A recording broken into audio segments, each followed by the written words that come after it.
समर्थ. जय जय स्वामी समर्थ. नमस्कार मैत्रिणींनो, अगदी मनापासून माझ्या या नवीन व्हिडिओमध्ये. तर बघा, आषाढ महिना सुरू होऊन बरेच दिवस झालेले आहेत. तर बघा, आषाढ महिना संपण्या अगोदर आपल्याला आपल्या कुलदेवी समोर असा एक दिवा लावायचा आहे. म्हणजेच बघा, आपल्या घरामध्ये काही अडचणी असतील, काही आपल्या मुलांवर सारखी वाईट संकट येत असतील, त्यांची प्रगती होत नसेल, आपल्या पतीची नोकरीमध्ये प्रगती होत नसेल, किंवा मुलांना इच्छेप्रमाणे म्हणजे त्यांच्या मनासारखी नोकरी मिळत नसते बघा, त्यांची खूप चिडचिड होत असते. तर अशा वेळी आपण हा जो उपाय आहे तर तो केला तर त्याचा जो प्रभाव आहे तर तो आपल्याला नक्कीच पाहायला मिळतो. तर बघा, आषाढी महिना हा खूप पवित्र मानला जातो.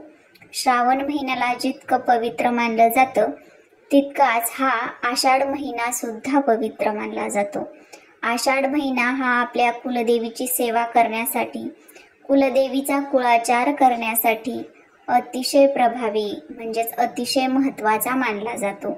आषाढ महिन्यामध्ये बघा, अनेक सण उत्सव येत असतात. त्यासोबतच आषाढ महिन्यामध्ये मंगळवारचं जे आषाढी व्रत असतं तर ते देखील केलं जातं. त्यासोबतच आषाढ महिन्यामध्ये आपल्याला आपल्या कुलस्वामिनीची म्हणजेच कुलदेवीची ओटी भरायची असते. ती कशी भरायची याविषयीचा संपूर्ण व्हिडिओ मी चॅनेलवरती यापूर्वीच अपलोड केलेला आहे. तर तो तुम्ही पाहिला नसेल तर नक्की पहा. आणि त्यासोबतच आपल्याला बघा, आपल्या घराची प्रगती व्हावी असं वाटत असतं. आपल्या घराची प्रगती होण्यासाठी आपल्या घरात सुख, शांती, समृद्धी यावी, आपल्या घरामध्ये अखंड लक्ष्मीचा वास असावा, आपल्यावरती लक्ष्मी प्रसन्न असावी, आपली कुलदेवी प्रसन्न असावी, यासाठी असा हा जो दिवा आहे तर तो आपल्याला आपल्या कुलदेवी समोर लावायचा आहे.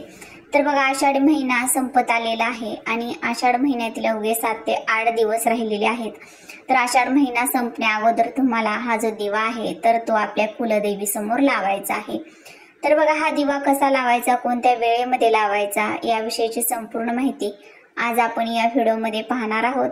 त्यामुळे तुम्ही कुठेही व्हिडिओ स्किप न करता शेवटपर्यंत नक्की पहा. तर बघा, यासाठी आपल्याला एक स्वच्छ दिवा घ्यायचा आहे. स्वच्छ दिवा घेतल्यानंतर आपल्याला त्या दिव्यामध्ये जे दिवा लावण्याचं तेल आहे तर ते तेल घालून घ्यायचं आहे. कापसाची दुहेरी वात घालून घ्यायची आहे. आपल्या कुलदेवीचा टाक असेल किंवा मूर्ती असेल तर ती आपल्याला स्वच्छ पुसून घ्यायची आहे. आपली बघा, दररोज जी देवपूजा करतो त्यामध्ये आपण टाकाची जी पूजा आहे तर ती दररोज करत असतो, सेवा करत असतो. त्यासोबतच आपल्याला असा हा दिवा पण लावायचा आहे. तर या दिवशी तुम्हाला काय करायचं आहे, सकाळी देवपूजा झाल्यानंतर लगेच हा दिवा प्रज्वलित करायचा आहे. एक स्वच्छ प्लेट घ्यायची आहे. त्याच्यामध्ये तुम्हाला एक स्वस्तिक काढायचं आहे. स्वस्तिक काढल्यानंतर त्याला तुम्हाला हळदी कुंकू अक्षदा व्हायचे आहेत आणि नंतर त्यावरती तुम्हाला मूठभर तांदूळ ठेवायचे आहेत. मूठभर तांदूळ ठेवल्यानंतर बघा, त्याच्यावरती तुम्हाला हा तेल घातलेला दिवा जो आहे तर तो ठेवायचा आहे. दिवा तिथे ठेवल्यानंतर बघा, तुम्हाला तो प्रज्वलित करायचा आहे. तुम्ही हा दिवा प्रज्वलित केल्यानंतर तुम्हाला 2 हिरवी वेलची या दिव्यामध्ये आवर्जून टाकायची आहे.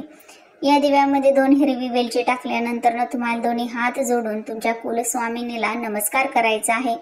तुमच्या कुलदेवीचं तुम्हाला स्मरण करायचं आहे आणि तुमच्या घरामध्ये ज्या पण अडचणी आहेत तर त्या दूर होण्यासाठी प्रार्थना करायची आहे. आपल्या मुलांवर कधीही वाईट संकट येऊ नये, आपल्या घराचं संरक्षण व्हावं अशी आपल्याला प्रार्थना करायची आहे. कारण की बघा, आपली कुलदेवी जी असते तर ती आपल्या कुळाचं रक्षण करत असते, संरक्षण करत असते.